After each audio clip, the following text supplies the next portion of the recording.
about 2 years ago, we were having a conversation, and he said, you teach the secret to life is peak state versus lousy state, or being energy rich versus energy poor, that a relationship, you can love somebody, but if the energy's low, it's not going to show up. The energy's high, it will. He said, what if you swap those words and you swap peak state for beautiful state?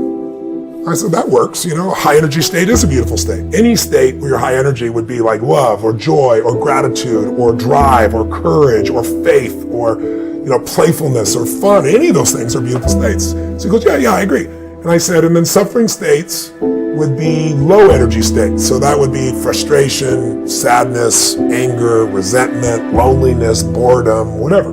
He goes, yeah, that's exactly right. So I can swap those.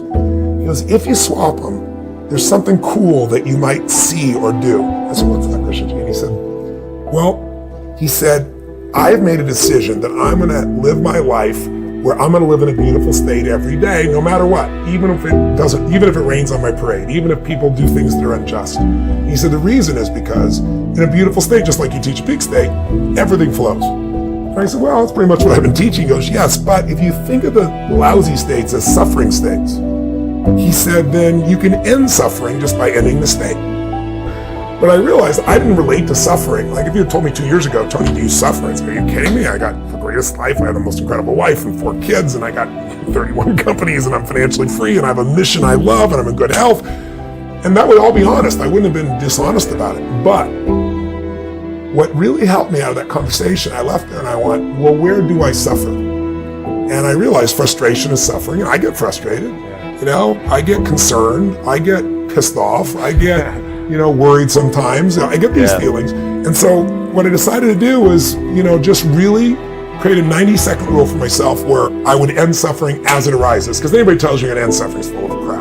The reason is your brain is a 2-million-year-old brain, and it's not designed to make you happy. It's designed to make you survive. But there's no saber-toothed tiger for you to react to anymore. So now we worry about what are people thinking of us? Do I have enough money? So over the last 2 years, what I've done is play this little 90-second rule. And if I feel tension in me, I go, okay, that's suffering. Where's it come from? What am I stressed about? What am I concerned about? And what I immediately do is I realize the stressful thoughts. Since I've seen Christian G, I kind of traded one thing. What I really do now is I dig in and I notice that the only time you have stress or suffer is when you believe a stressful thought. Because what are the chances of everybody doing exactly what you think they should do the right way every day? Zero. What are the chances of the people you love doing what you want them to do the way you want to do them every day? Zero. What are the chances of you doing the right thing every day, even if you're talented and disciplined? Zero. So your happiness will never last as long as it's got expectation behind it. So what I did was I began to realize I made the decision, it's the most important decision I believe of your life, that I'm not going to suffer anymore. Life's too short to suffer, and I'm going to live in a beautiful state every day. And the way I do it is I catch myself when I start to get that sense of stress, I let it go, and I see the idea go by. So your thoughts about this person messing up your business or not following through.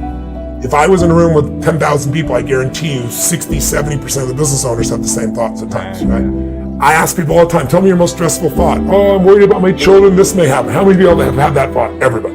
I might not make it financially, blah, blah, blah. How many have had that? Everybody. My point is, it's not your thought. It's the mind, not your mind. When you think it's your mind, you identify with it, and you can't separate from yourself. But when you realize these thoughts have been around for millions of years, and I'm just thinking the same thought that so many people have thought before. Like, how many people have ever thought, I'm going to kill this son of a bitch? Now, you didn't do it because you didn't believe you're really going to kill them. But you felt it. You said it. You were there, right? So we all have thoughts. It's only the stressful thoughts we believe that mess us up. So what I try to show people is, if you can start to realize these thoughts have been around for millions of years. If I told you a million years, 1,000 or 100 years ago that we're going to go to the moon and back, you called me a lunatic or crazy. If I said 100 years ago, you're going to have a little box like this, it'll fit in your pocket, and you can click on it and you can see what the weather is any place. You can click on it and see a live person on the other side of the earth and talk to them by looking in this box. And the way it works is invisible waves are traveling around the earth, and it pulls invisible waves in the box. You go like, read between the lines. There's no way, you dumb idiot. It's never going to happen. So what I want you to realize is thoughts are invisible waves.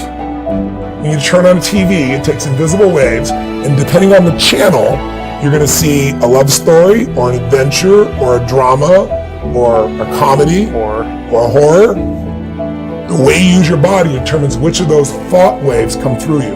One moment you're pissed off, the next moment somebody makes you laugh, you change your body, you change the channel, you change what comes through you. So what I've tried to do in this area of beautiful state is simple.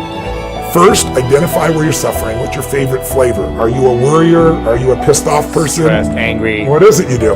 Second of all, decide you're going to kill that monster while it's little. You're not going to wait till it's Godzilla taking the city. You're going to break the pattern. You start to feel the stress. You see it as thoughts going by, and then you focus on something to appreciate, enjoy, or love. Appreciation, love, and joy destroy suffering. You can't be grateful and angry simultaneously. It's possible. You can't be worried and fearful and grateful simultaneously. So I tell people gratitude is one of the emotions to cultivate that'll destroy the suffering. And that's what we teach people to do.